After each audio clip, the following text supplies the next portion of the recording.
Hey, y'all. Thanks for tuning in to another episode of Saturdays Rewritten here on YouTube and podcast. Before we dive in, let's go over the game plan. First, we're going to talk about Bill Belichick and the North Carolina Tar Heels, and also some of the off the field shenanigans that we're dealing with North Carolina, as Bill Belichick has a interesting dating relationship going on that for some reason we have to talk about. Number two, we're going to move on to the Texas A&M. We're going to talk about the Aggies and do a deep dive with them, and then we'll get to the Nebraska Cornhuskers at number three. That is kind of the highlight of the show. Before we do that, however, if you would do me a favor and like this video and then subscribe to Saturday's Rewritten button below, that would be greatly appreciated. And if you're listening on podcast, if you would give this show a 5-star review wherever you listen to your podcast, that would be much appreciated. That's going to help me move along in the YouTube algorithm, the podcast algorithm, you name it. Also, if you'd share the show, that would be huge. Anything on your end is much appreciated. So, thanks for listening. All right, let's get to it. We start, like I said, with North Carolina and Bill Belichick. Now, North Carolina went out and made the hire after Matt Brown decided to call it quits with the Tar Heels after their 8-5 season last year. He retired, and so North Carolina turned and made a big splash when they brought in former NFL star coach Bill Belichick. I mean, this is a guy who's won 8 total Super Bowls in his time. 2 as a defensive coordinator with the New York Giants under Bill Parcells, 6 as a head coach of the New England Patriots. I mean, we all know his history. He's a mastermind of defense. He's a mastermind of the game of football in general. This guy knows his stuff. And he ran a very tight ship and a tight organization. Anything that was distraction to the game of football, he didn't want anything to do with it. So it's kind of funny where we're at now, but we're getting a little ahead of ourselves. So he wasn't getting jobs as an NFL coach. Fast forward, and December of last year, North Carolina brings him in as the new head coach of the Carolina Tar Heels. And I thought it was a great hire. The guy to lead your program into this new era of college football where the athletes are practically pro athletes, let's be real, is Bill Belichick, the guy who's done it at the highest level for decades in the NFL. To me, it made sense. And on top of that, he has so many connections. He's going to surround himself with excellent executives, a great GM in Michael Lombardi, by the way. He's going to bring a good supporting staff around him. Also, his son is joining him as the defensive coordinator. So it's just kind of a cool setup, if you ask me, for North Carolina. All of that being said, then enters Jordon Hudson, Bill Belichick's girlfriend. Now, before recently, I really didn't think much of it other than not a good look, Bill. You're 73, dating a 24-year-old. It's just creepy. And apparently he met her when she was 19. Not going to get into that. I'll let you do with that what you will. Anyways, I thought, well, Bill will keep that separate. He's going to keep his personal life personal, and he's going to attack the football field the way he always does. That was until recent developments, especially on this CBS morning interview. Else things, just try to do what I feel like is best for me and what's right. How did you guys meet? Not talking about this. No? No. It's a topic neither one of them is comfortable commenting on, though Hudson has recently posted about it on Instagram. So, as you can see, Jordon Hudson is directly inserting herself into the situation at North Carolina. She is standing front and center. Bill is seemingly inviting her in to the football side of things, which I think is a recipe for disaster. To me, it seems clear why Jordon is pursuing this relationship with Bill Belichick. I mean, her real estate portfolio has ballooned up to $8 million. She is now driving around, according to reports, a $90,000 car, a Mercedes-Benz GLE 580. Her socials have blown up. To me, it makes total sense why she's dating Bill. And then for Bill, you guys know. So anyways, I mean, I also see on Jordan's side, I mean, she has a sugar daddy, a father figure, a grandpa, and a boyfriend all rolled into one. It makes total sense, folks. This is the world we're living in right now, talking about college football. So I didn't really want to talk about this, but just how she has pushed herself into the football program. I mean, there's videos of her being on the football field, talking to Bill as he's trying to run practice. She's talking to other coaches. She is his social media manager practically now. And also, there's rumors that she is the reason that Hard Knocks was not going to be on the campus of North Carolina this season. That would have been really cool opportunity for North Carolina. I feel bad for the fans. That would have been Bill Belichick getting the chance to do a Hard Knocks episode on your campus for your favorite school. That would have been awesome to see. And according to rumors, she ruined it. She wanted to be the executive producer of the show, and now we'll never get to see it. So there's that. I I just think it's a bad look for the school. It's embarrassing for Bill, for the school, for Bill's family. Her family, by the way, is all on board apparently with this relationship. And her family is kind of an interesting setup in that her parents run a sex shop in Cape Cod. Do with that what you will. It's clear to me that her folks didn't exactly set her moral compass, maybe in the right direction to where she would be open to relationships and attention like this from older men who are much, more advanced in years than her. So there's that. And I haven't even gotten to the football field yet with North Carolina. But to me, this is just going to be such a big distraction. And it's so surprising to see because Bill Belichick, he was the guy who wanted nothing to do with distraction. I mean, I'm surprised when that interview happened and the guy asked the question of, how did you two meet? I'm shocked he didn't say, we're on to Cincinnati. We're on to Cincinnati. He's just a guy who doesn't want to deal with the media. You could tell how uncomfortable he was during that interview, and she probably set that whole thing up to talk about his book. In any case, I just think it's potentially headed for disaster. Also, I think it's interesting how how the terms of his contract is set up. So Bill Belichick is going to bring in $10 million a year over 5 years for a total of $50 million. Great deal. By the way, that puts him on the same earnings level of Steve Sarkisian, Dabo Swinney, and Ryan Day, Ohio State. So that's some pretty big company right there that he's immediately inserted himself into. And currently, he has a buyout clause to where if he resigned from the University of North Carolina, he would have to pay $10 million in liquidated damages. However, on June 1st, he could buy out for $1 million. That buyout goes from 10 down to 1. That's pretty interesting. A coach has the opportunity to buy out that quickly, but according to reports, the contract was built that way. So if an NFL team came calling, he would have the ability to go out and pursue that opportunity. It's clear he wants to stay in the NFL, but for now, he's with the Tar Heels. So I don't know. To me, that concerns me that the coach almost has 1 foot in, 1 foot out. What's that going to do for the program? And as a player for the Tar Heels, you're watching your coach shack up with a 24-year-old. It's just, I don't know what the sense of the locker room is going to be like. I don't think the coach has to be best friends with his players necessarily, but respect is kind of a big thing for these athletes. And when it comes to maintaining a roster, which is of the utmost importance in this day and age with how quickly guys can transfer in and out, I don't know. I don't know what to make of this situation off the field. So there we go. I have talked about the dating relationship of a 73-year-old Bill Belichick. Let's talk about the football side of things now. The whole reason you guys are probably here to watch this show. It's the Tar Heels find themselves in a tumultuous spot, again, off the field and on the field, though. 51 players transferred out in the offseason as soon as Mac Brown resigned. That's to be expected probably in this day and age. When a coach moves on, players immediately jump in the portal to see what other opportunities come their way.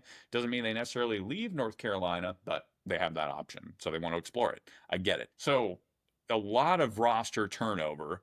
Bill Belichick brings in Michael Lombardi as his GM for the Tar Heels, and they bring in a transfer portal class of 34 guys, and it was also the 9th best transfer portal class in the country. So some pretty solid talent coming in some veteran talent coming in that's going to help kind of solidify things, at least give them that depth they need going forward. Last year for the Tar Heels, it was kind of a shaky season. They went overall 8-5. Mac Brown was obviously the head coach. Then he steps down, resigns, and they also had an injury at quarterback last year that threw things into a blender a little bit, as Max Brown immediately out for the season in game one. They go to Jacoby Criswell. He has a pretty solid season, all things considered, and puts up some good numbers, and they went 8-5.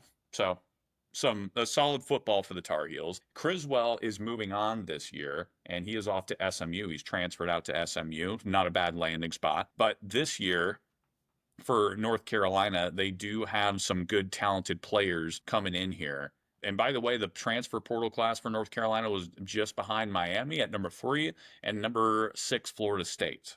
And by the way, 2 of the biggest transfers out for North Carolina was Bo Atkinson, the sack leader for the Tar Heels last year. He's gone to Ohio State, and Amari Campbell entered the transfer portal as well and recently committed to Penn State. So they did lose some talented players in this transfer portal. Now, looking at their schedule this year and all this transfer portal mania, it's not really a bad schedule, all things considered. They do have to play Clemson, but Clemson comes to North Carolina, and they don't have to play Miami, either home or away. They don't have to touch them. They do get Florida.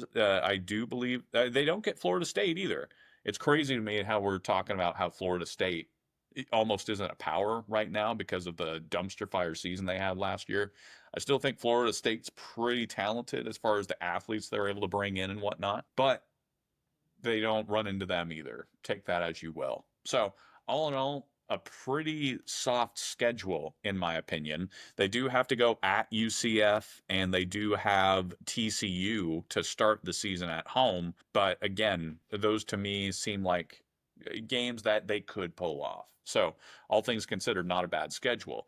Now, some of the players to be excited about for this upcoming season for North Carolina, I look at Gio Lopez. He's transferring in from South Alabama, stands out due to his experience and arm talent. He has the ability to throw the deep ball, and ultimately, you just want a veteran guy who knows how to come in and lead the team to victory. You got Benjamin Hall coming in from Michigan. He provides a much-needed power element to the running back room, especially with the departure of Omarion Hampton. He's a downhill runner. He can break a lot of tackles and gain some tough yards. And then, of course, they just recently, as of last week, got Shamar Easter, a tight end who is formerly from Arkansas, a highly regarded tight end. He has 3 years of eligibility remaining, and he has the potential to become a major receiving threat for the Tar Heels. So they did get some big gets. By the way, Adrian Wilson is another guy at wide receiver. He's, maybe not the flashiest name out there, but a guy who's pretty reliable as a target.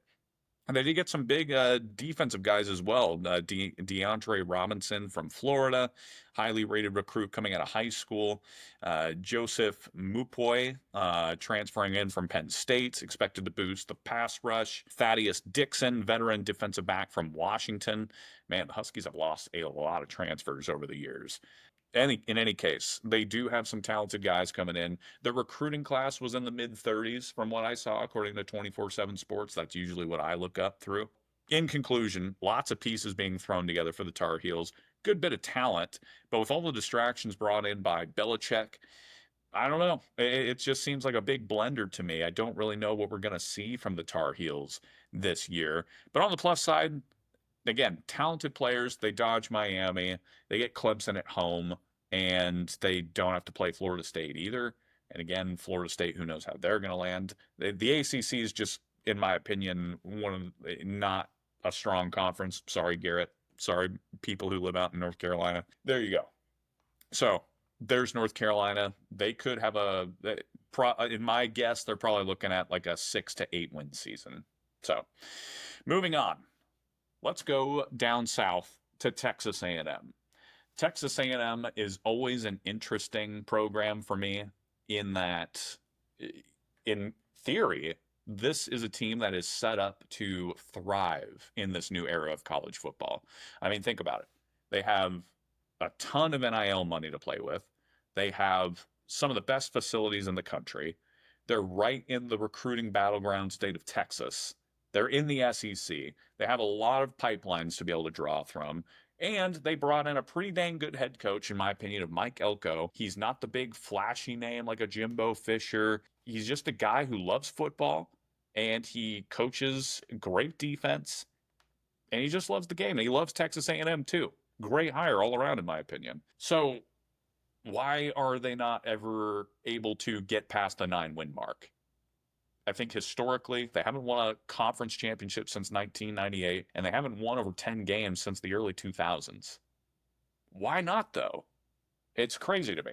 I think year after year, I see these recruiting classes come in that are in the top 10, and yet it hasn't exactly translated to on-the-field success. So what is that missing piece? And I honestly don't know what the answer is, because it seems like they're bringing in all these great players. Maybe it was the coach. Jimbo Fisher, obviously, they literally paid him $75 million to get out of town. Whew. That is a school that doesn't want to deal with you anymore. Maybe that was it. And Mike Elko might fix all those problems. Mike Elko's first year, they go 8-5, but they started the season 7-1. And then they proceeded to lose. They go 1-3 in their last 4 games, and one of those losses was to a really bad Auburn team. I'm sorry to some of my coworkers who are Auburn fans, but there you go. It was not a good year for Auburn. We all know that. So that was a bad loss. They lost to Texas in a close one, 17-7 at home. They lost in the bowl game, but honestly, bowl games these days, it's really hard to put any stock into with all the players sitting out, transferring out before the game even happens, you name it. So I don't put too much stock in that bowl game. And then I also got walloped by South Carolina. They did pick up a big win against LSU in that last 4. And I also can't put too much stock into last season, I don't think, because the quarterback situation for Texas A&M was so inconsistent. Connor Wigman, he was the starter coming into the season. Had some high hopes, did not look good in that Notre Dame game to start the year off, but seemed to get better here and there. But then he was hampered by injuries throughout the year, and Marcel Reed had to come in, and he was named the starter towards the end of the second half of the season. He did have a big game against LSU, played well against Florida, got them to a win there, and he showed some flashes of he can lead a team. And ultimately, I think that's why Connor Wigman transferred out to Houston the following year, this year, because he saw the writing on the wall. And Mike Elko has been talking about how his plans for growth for Marcel Reed. It seemed like Elko had made his mind up that Reed was the guy going forward. That's kind of where Texas A&M finished things off last season.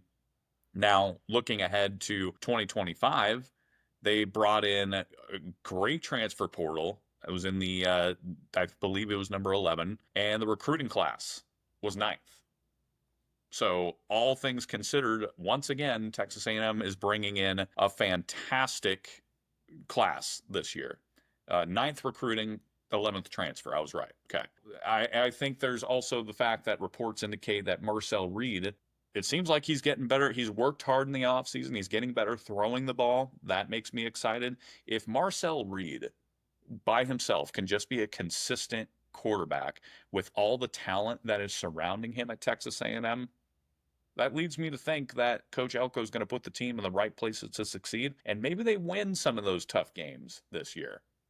They do have a pretty rough schedule this time around. I think it's harder than last year, honestly. Texas A&M, they have some brutal away games at Notre Dame, at Arkansas, not a gimme, at LSU. If that's a night game, good luck. At Missouri and at Texas. They also have to play Florida and an Auburn team that's probably going to be better with the recruiting classes they're bringing in. Shout out to Coach Freeze. And South Carolina, who is probably a college football playoff caliber team with a great quarterback in Lenora Sellers. He's a stud. That is a brutal schedule. So what has Texas A&M done to bolster their ranks and surround Marcel Reed with more talent? Well, they went out and got some pretty talented guys to go get him the ball. On the recruiting side of things, out of high school, they got Jerome Miles, a wide receiver, 5-star prospect from Utah, considered one of the top receivers in the nation.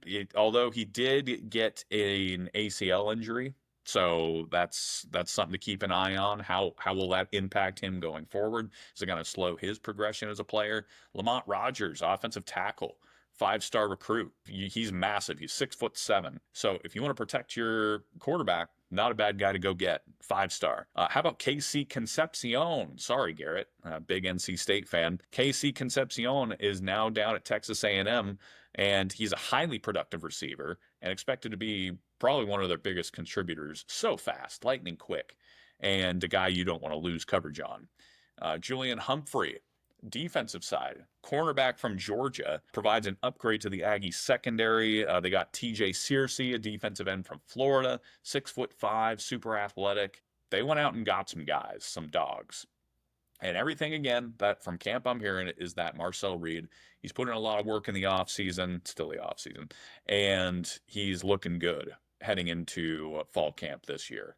So if Marcel Reed can come out and play consistently and not make a ton of mistakes, I'm led to believe that Texas A&M, they have every chance of pushing, the 8 to 9 win mark again, if not maybe higher.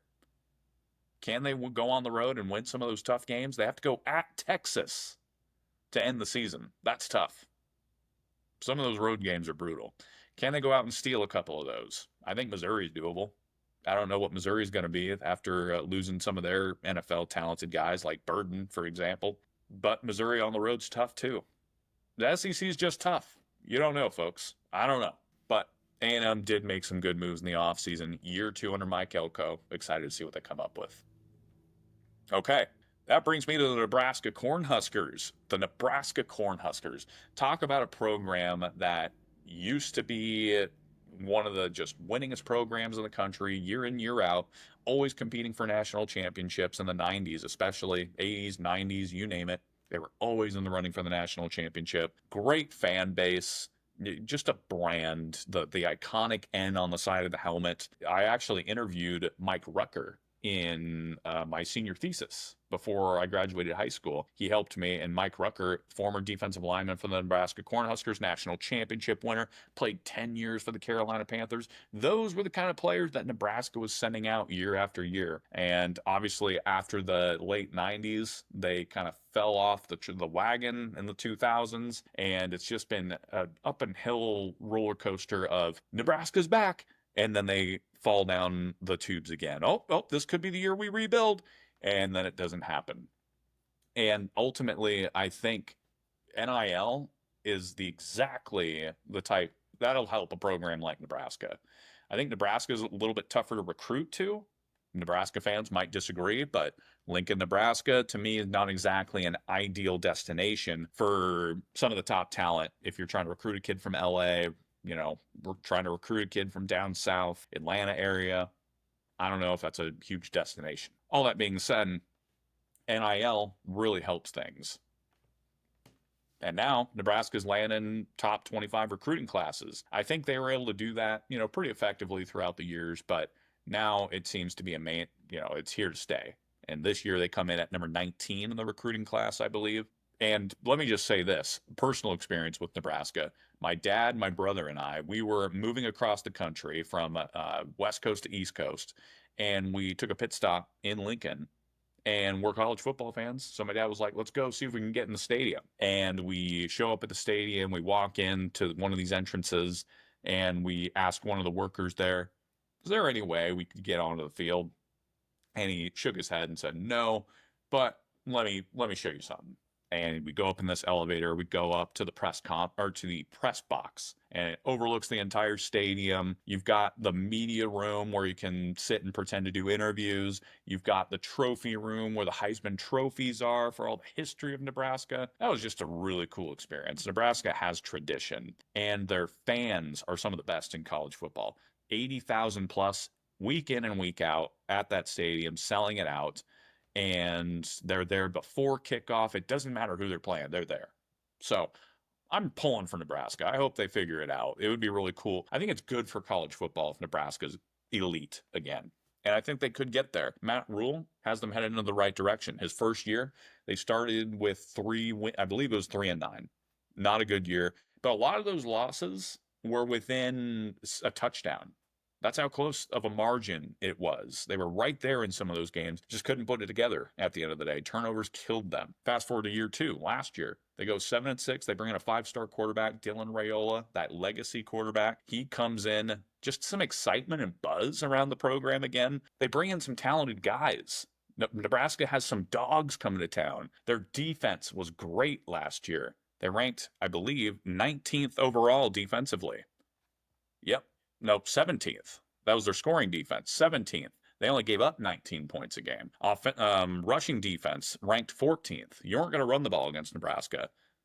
And total defense, 19th total. Only just over 300 yards a game. Offensively is where they struggled. They were only able to put up about 23 points a game, 103rd nationally. It's not going to cut it. 228 passing yards a game. Dylan Raiola, first year as a starter, brand new, and I think there were moments where things got too big for him, and he did not do well if pressure was up in his face. It showed. His numbers dropped. He threw some bad balls, and ultimately, he did throw for 2,800 yards and 13 touchdowns, but there were certainly some mistakes, and certainly wanting to get out of the pocket too soon. He didn't have that sixth sense that I think a quarterback needs at times, and he would get into sacks. But there were, so they went 7-6, not a great year, but vastly improved. And there were moments like they almost beat Ohio State last year. They almost beat the national champions. I think people forget about that, how close it was, 21-17 at Ohio State. Then they almost beat Illinois too. Illinois came to Nebraska. I think Illinois was a little bit further along than Nebraska. Coach Bielema has got the Fighting Illini going, and they lost 31-24, a close one at home. Not bad. Now, obviously, they did lose the game in one of those moments where Dylan Raiola, his pocket presence wasn't there, and he made a dumb decision. It ended up costing Nebraska the game. There were a couple of games that Nebraska goes the other way, totally different season. Now, looking ahead to this year, how did they shake things up coming into the new year to, fix some of those weaknesses? Well, they brought in a guy who knows how to coach offense, Dana Holgorsen. This is a guy, a Mike Leach disciple. He's out of that coaching tree. Rest in peace, Mike. And he consistently puts up incredible offensive numbers. He's a guy who, yes, he's from an air raid, and he has had offenses that have averaged close to 500 yards a game through the air. Crazy numbers. But he's also a guy who shows adaptability and a willingness to adapt to the roster that he has. So if his team's a little bit better at the run game, he's going to run the ball. He's going to be a little bit more balanced. And I like that. I like that for Dylan Raiola. I think that'll take pressure off of Dylan Raiola, and ultimately that will improve his passing numbers, in my opinion. That'll improve his pocket presence. If he's not consistently, the defense is just pinning their ears back and thinking, we got to go get him. They weren't scared of the run game last year. I think I have written down here that Nebraska's rushing offense was 96th in the country last year. To me, that puts all the pressure on Dylan Raiola's shoulders. So now if we have a guy like Dana Holgorsen who's coming in, getting more of a balanced offense, he's going to know how to use his players in an effective spot. It's going to let Matt Rule focus up on other aspects of the team. To me, it just sounds like a win-win. Holgorsen likes balance, tempo. We're probably going to see a faster Nebraska team this year as far as let's get to the line of scrimmage. Not necessarily a hurry-up team like Chip Kelly, but a little bit faster. Some players to watch. They got some weapons coming in this time, some transfers and some big recruits, but a transfer I really like, Dane Key from Kentucky. He had a great career at Kentucky. 126 passes for 1,800 plus yards, 14 touchdowns in his career with the Wildcats. Guy can ball. Easily one of the best transfers in the country. Number 4 wide receiver, number 10 overall player on the transfer portal by 24/7 Sports. Not a bad get. They also got Elijah Pritchett for the offensive tackle out of Alabama, 11 years as a starter. It's a good amount of experience. Rocco Spindler, inside offensive lineman from Notre Dame. He started 23 games at Notre Dame. So depth and competition on the interior. I was just talking to you how Dylan Raiola kind of struggled with pressure in the pocket. Not a bad idea to bring in some beef on that front offensive line, who also comes in with a wealth of experience and from big-time winning programs. To me, that gets me excited.